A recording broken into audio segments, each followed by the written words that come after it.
At the conclusion of the 2.5 story, we see 4 of the 7 arbiter generals of the Xianzhou Alliance have a short discussion on the recent events. While there does seem to be a plot to sow discord and chaos within the alliance orchestrated by a Lord Ravager, more about Jingliu's plan was also revealed. A plan aptly named the Godslayer Protocol. You see, while most of the xianzhou have been in a prolonged war with the abominations of abundance, Jingliu seems to have found a way to cut the problem out at its source. Essentially, she wants to outright unalive the Aeon of Abundance, and based on what was revealed, she seems to have figured out how to do it. So what exactly is this Godslayer protocol, and what are the details of Jingliu's plan? This is what we will be discussing in this video. Before we do though, if you want to see more Honkai Star Rail content, do consider subscribing to the channel.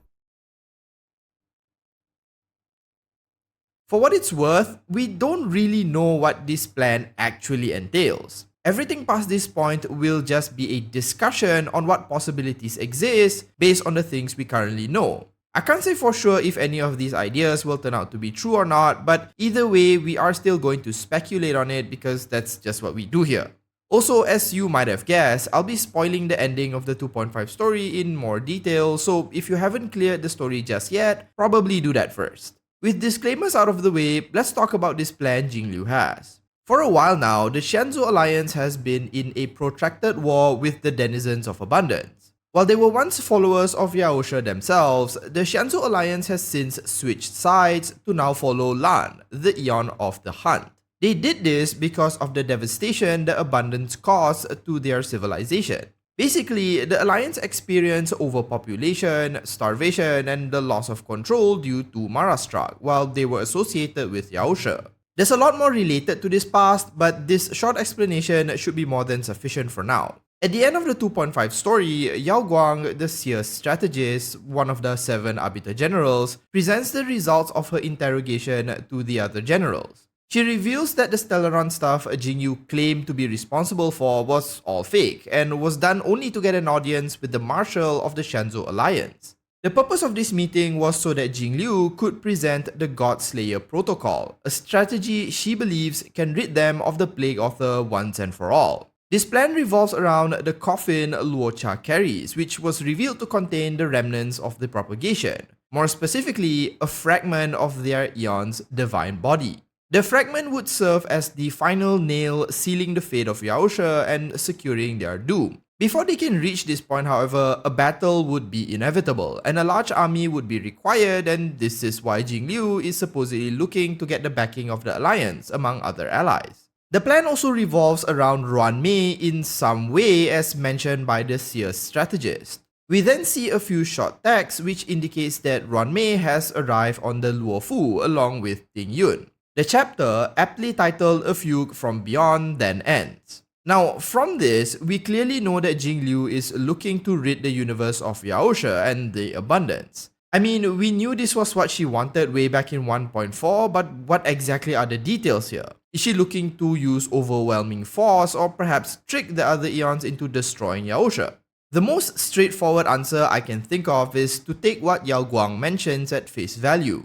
Jingliu's plan might involve weakening the Aeon to a certain point, after which they use Luocha's coffin and its contents to essentially deal the finishing blow. Weakening the Aeon might be carried out by mounting an all-out assault on the Aeon, peppering them with endless barrages of attacks from the Xianzhou Alliance fleet. Once they are sufficiently weak, the piece of propagation stored in Luocha's coffin might just be outright hurled at the Aeon, releasing all the vines stored within. Putting aside whether they can even injure an Aeon with conventional weaponry, everything we've seen with Luocha's coffin does suggest whatever it contains may be able to deal the decisive blow. From what we know, Luocha's coffin contains within it a mass of constantly growing vines. We've seen these vines appear whenever he uses his ultimate and even in his light cone artwork. The way the vines work, at least in his ultimate, is that once released, they quickly search out the enemy and pierce through them, extracting something from them. I don't know if this is a piece of their power or their soul, but the in-game effect is that any buffs the enemy has is taken or forcibly removed from them. So perhaps these vines can also extract the path energy from an Aeon. On top of that, given we now know that the coffin contains a piece of Tezeron's body, Maybe these tentacles or vines are continuously replicating. So if you were to chuck this thing at a weakened Aeon, perhaps the vines would continuously grow and endlessly extract or drain Yaosha of their powers, eventually leaving them weakened or even dead. Again, how they plan to even weaken Yaosha, I've got no clue, but if Jingliu somehow manages to do that, then this could be the most likely approach, especially if we base it purely on what we are told. But this idea doesn't really incorporate another of Jingliu's allies, Ruan Mei.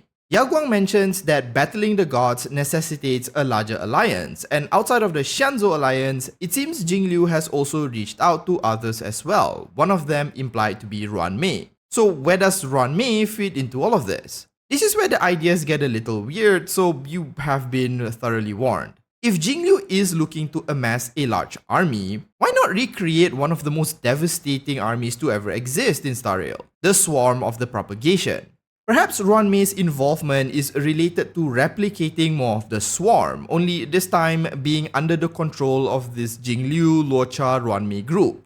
We know that they have a piece of Tezeron's body, and we know that Ruan Mei has cloned an emanator of propagation in the past. So perhaps this is how Jingliu will amass a large army, with Ruan Mei being the person to do this. While this is certainly possible, I then wondered why would Ruan Mei then bother with Ting Yun? If her role is just to replicate the swarm, it didn't seem worthwhile bringing Ting Yun back. Plus, the chapter title for this 2.5 Trailblazer quest was A Fugue from Beyond, which I think references Ting Yun, since a fugue state is when an individual experiences a temporary state of memory loss. So is there anywhere in this plan that Ting Yun would fit in? Otherwise, why bring her up at all at the end of 2.5? Well, what I think is happening is basically this. Ting Yun is the best example to showcase how Ruan Mei is able to functionally bring someone back from the dead or perhaps restore their mind. While we don't really know if Ting Yun actually died, the fugue state title suggests that she was just displaced and didn't have her original memories.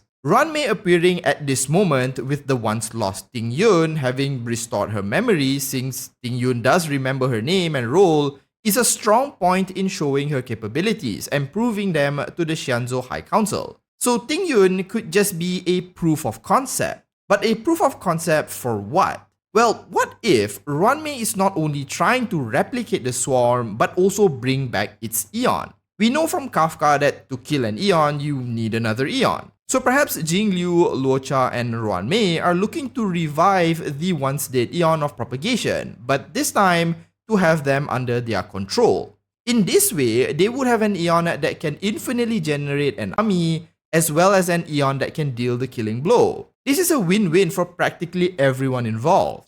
Jingliu gets a weapon that can be used to kill off an aeon, specifically Yaosha, and Ruan Mei gets control of an aeon which she needs in order to understand the purpose of life and further her research. Essentially, in this version of the idea, Ting Yun is the proof of concept or the minimum viable product, and Tezeron themselves is the solution to killing off Yaosha. Now, what I've shared here are ideas I feel have the most substance, but there are other possibilities as well. Perhaps they want Ruan Mei herself to ascend and unalive Yaosha. I mean, again, that fulfills her personal goals and Yaosha still ends up gone. Or maybe they don't actually have a plan, but are just trying to study Tezeron's body to determine how they might unalive the other aeons. Some element of their plan does seem to be similar to what the Stellaron hunters are doing as well, amassing a large army and then having an individual, in their case the Trailblazer, go up against an aeon, which in their case Nanook.